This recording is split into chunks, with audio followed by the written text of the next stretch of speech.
vocês, agradecer pela generosa atenção de vocês e estar hoje aqui para colher informações sobre a vida do nosso 13.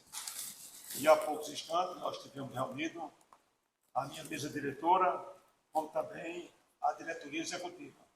E ali conversamos sobre o assunto de tão grande importância hoje no cenário paraibano, precisamente do 13 Futebol Clube. Uma conversa essa que foi do consenso de todos, e a gente que faz o conselho, estamos aí prontos para acatar essa decisão que o nosso presidente, Arthur Bolinha, ora está tomando.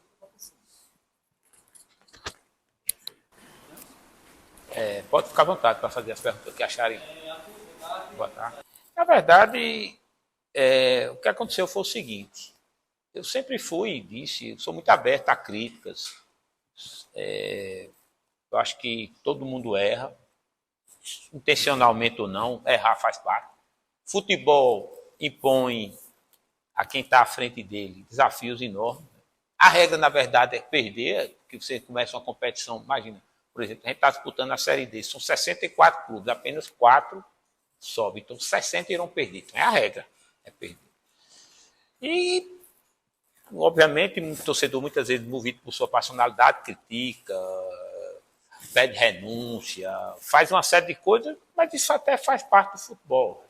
Quem está à frente tem que ter grandeza e compreensão para poder entender que isso faz parte, né, do cotidiano de quem está à frente acho que quase todos os clubes no Brasil, de uma maneira ou de outra, os seus dirigentes terminam sofrendo esse tipo de cobrança. Agora, quando a coisa toma uma conotação de execração pública, de desmoralização pública, de expulsão pública, na frente de filho, de genro, detratando sua mãe, quer dizer, a coisa perde o sentido. Essa diretoria, toda ela está aqui à frente do 13, porque ama muito o 13, todos eles têm uma história. Eu assumi essa incumbência em homenagem à memória do meu pai, e uma das coisas que eu mais me sentia bem quando estava era poder levar isso para os meus filhos. Né? E de repente você começa a dizer, eu não posso ir para o campo do meu filho, porque meu filho vai ficar, vocês vão estar vendo o seu pai ser execrado publicamente. Né? Couro, quer dizer, é uma coisa que perde completamente o sentido. Qual o sentido ficar à frente de alguma situação diante de uma execração dessa? Então, eu acho que se uma pessoa não tiver capacidade de proteger sua família de execração pública, essa pessoa não tem amor à sua família acima de tudo. Respeito à sua família acima de tudo. Né? Eu sei que não é o momento, óbvio que não é momento de deixar o 13 do ponto de vista do calendário, da própria responsabilidade. Isso aí eu sei mais do que todo mundo. Tanto é que, na verdade, a gente comunicou ao Conselho que a diretoria irá renunciar. O Conselho pediu que pudesse a gente aguardar enquanto a diretoria cuida dos trâmites de transição, de convocar novas eleições, exatamente para não deixar o clube à berlinda, deixar o clube à deriva no momento. Mas o Conselho sabe que essa diretoria irá renunciar. A gente vai dar à diretoria do Conselho, a pedido do próprio presidente, o tempo que for necessário para que ele possa fazer e cuidar de todo esse trâmite, mas o desejo, a vontade, o sentido maior que a gente tinha de ficar até o último dia do nosso mandato, perdemos porque realmente faltou respeito. Né? Volto a dizer. E aí minha queixa não diz respeito a críticas que recebemos, não. Essa daí faz parte do jogo.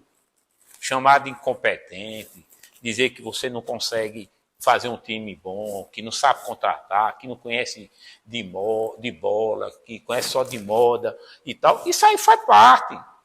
Como eu disse, entra num vídeo e sai no outro para mim. Eu nem olho minha rede social nesse sentido. Agora, execração pública.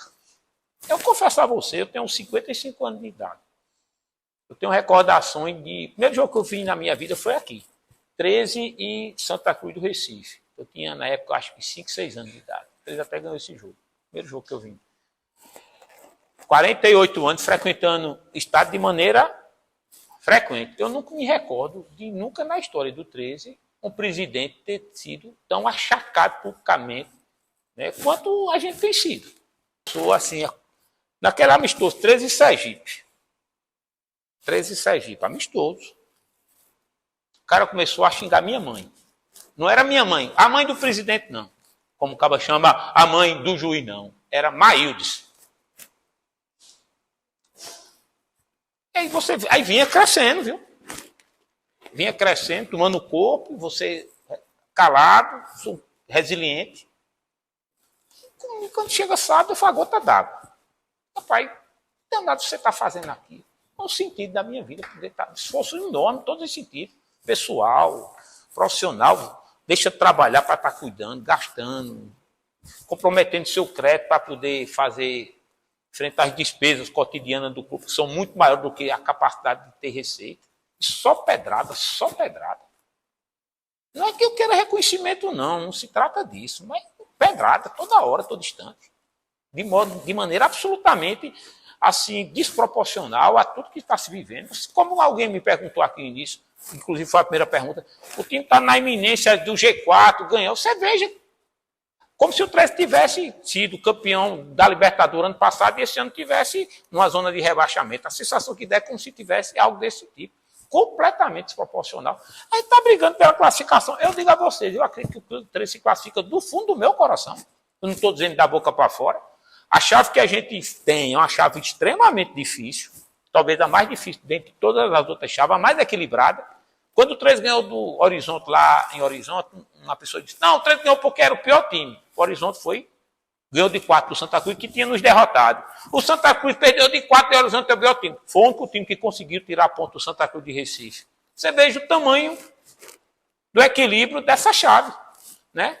Então a chave extremamente difícil, extremamente equilibrada, e que você vai estar lá e está normalmente disputando. E eu acredito que o 13 tem todas as condições de ganhar, sabe, esse final de semana do Central, classificar, porque eu sinto isso no elenco, eu sinto vontade, né? Eu tenho certeza que ele sabe do esforço que a diretoria fez até então para poder honrar com seus compromissos, para que eles possam, dentro de campo, corresponder. Às vezes não dá certo, como foi, sabe, de fato foi uma atuação talvez a pior do 13 no ano, disparado, né? Mas não por vontade deliberada. É porque realmente tem dia que a coisa não anda. Ali foi um dia que a coisa não andou. A gente havia perdido antes para o Santa Cruz, de Recife, como também do Rio Grande do Norte, com inúmeras chances de gol perdida. No caso do Rio Grande do Norte, um pênalti escandalosamente marcado contra, certo? Tudo bem, mas sábado não. Sábado o placar terminou sendo até bom diante da apresentação que o time fez. Foi simplesmente desastrosa. Todos os sentidos. Terminou o jogo, disse que conversar com treinadores, não existe possibilidade. Na minha leitura, eu acho que houve um equívoco coletivo, né? Mas, enfim, então, isso precisa ser criticado, precisa ser posto, mas respeitando as pessoas. Não comunicou a intenção, a gente comunicou que iremos fazer. E aí o Conselho pediu que a gente desse um prazo para que o Conselho tramitasse todo o processo de antecipar a eleição, porque a eleição 13 está prevista para abril, maio do ano que vem. A gente está praticamente um ano ainda da eleição. E aí ele pediu que a gente pudesse segurar para a gente poder não fazer, vai tentar construir essa transição da melhor forma possível. O clube não ia ficar nesse vago administrativo, né? Essa diretoria, diferente até do que existia comumente, ela é uma diretoria que cada pasta, de fato, tem seu nível de autonomia e trabalha de forma independente. O presidente tem suas atribuições, diretor de marketing a sua, jurídico seu, vice-presidência a sua, departamento de patrimônio seu, e assim vai. Cada um cuida. 13 hoje, de fato, tem diretoria com pasta bem definida, com cada um com suas atribuições. Isso faz uma diferença enorme. Esse trabalho que a gente conseguiu, que envolve muita coisa, não fui eu isoladamente que consegui, eu jamais conseguiria. Só conseguimos porque tivemos toda hora uma equipe inteira funcionando perfeitamente. Então, eu jamais teria condição de conseguir 10% das conquistas que conseguimos, de um modo geral, se fosse apenas eu e um diretor de futebol, como comumente acontecia aqui. Jamais. Porque nenhuma outra área iria funcionar. Aqui não, a gente tem uma diretoria e conseguir manter esse nível de trabalho não é fácil. Envolve muitas frentes. E aí o Conselho trabalhou nesse sentido, ele vai trabalhar essa transição, né? E vamos ficar aí o menor tempo que der para ficar, para que ele possa fazer exatamente essa transição. Não, continuarei o resto da minha vida, enquanto vida eu tiver, frequentando as arquibancadas, né? Porque eu tenho muito amor por esse clube, tem muito a ver com a história da gente, de Campina. Tá machucado. Mas eu acho que o que tem nos levado a essa decisão de antecipar a nossa saída é exatamente fruto do que eu já coloquei aqui. Não é fácil, não. Você tá, no esforço que a gente tá, o cara tá sendo execrado, familiares seus sendo execrados, diante das pessoas que você mais gosta. Houve nesse sentido, mas eu digo, o problema é você quando alguma relação perde o sentido para você, né? É difícil você conseguir. Fica lá a ferida, fica marcado, não tem jeito. A torcida jovem do 13, que o tempo inteiro sempre me respeitou, viu? Não foi esse achaque que a gente sofreu, foi da torcida jovem do 13, não. Foi de torcedores comuns, o que é pior. Porque podia se esperar isso de torcida organizada. Muito obrigado à torcida jovem do 13, que sempre nos respeitou. Apesar de, às vezes, ter alguns excessos, mas eles sempre nos respeitaram. Sempre nos respeitaram. Os trâmites do Conselho. Até o Conselho cumprir o trâmite dos prazos que for necessário. Tá certo? Eu nunca tive atrito com ninguém. Eu quero que alguém me diga aí, procure uma frase minha contra algum torcedor, uma fala minha que pudesse atingir alguém. Eu nunca disse uma frase. Uma frase. O que eventualmente aconteceu foram narrativas que foram criadas. E aí eu não tenho como conter isso aí. Compete a quem tem compromisso com a verdade desmistificar o que foi criado. Né? Como eu já disse, eu nunca disse que a torcida era culpada de nada. Culpada de quê, pelo amor de Deus? Tá certo? Nunca disse que o ano de centenário era um ano comum. Como é que vai dizer que o ano do centenário é um ano comum? Não é? Agora, o fato de ser centenário, você não pode fazer loucura. Você tem que ter responsabilidade. Não é? Sempre respeitei a todo mundo. Nunca dei uma resposta de um ouvido. Pode procurar todas as postagens durante a nossa gestão. Tem lá comentários de todo tipo. Eu nunca fui lá dizer oi. Desafio que eu disse. Paulinho disse oi na rede social do 13. Nem na minha rede social. A gente faz 3 anos que a gente trabalha para estruturar o 13 para o SAF. Nós teremos uma GC agora, final do mês. A GC é a Assembleia Geral de Credores. Certo?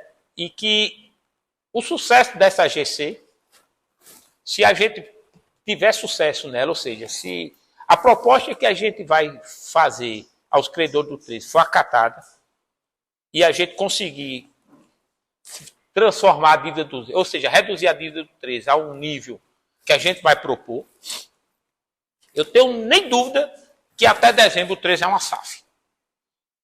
Pode ser que eu seja frustrado, mas eu tenho certeza. Por quê?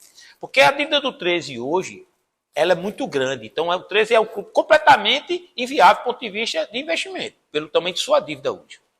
Mas se a gente conseguir reduzir essa dívida,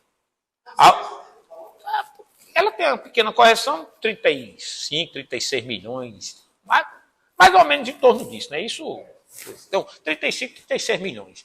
Então, quer dizer, se a gente conseguir reduzir essa dívida do 13 a um tamanho que a gente vai propor na Assembleia de Credores, eu tenho certeza que o 13 torna-se um ativo interessante para poder realmente encorajar. Agora, as propostas que a gente recebe, todas elas são condicionadas a essa questão. Vocês já aprovaram a SAF, a RJ? Eu digo, não. Então, a gente tem que aguardar. A nossa gestão só faria contratação se o 13 viesse a classificar agora para a fase de mata-mata. Que a gente aproveitaria os jogadores que estão em atividade na Série D, dos clubes que não tivessem se classificado, para a gente tentar reforçar naquelas posições que efetivamente se faz necessário. Por quê?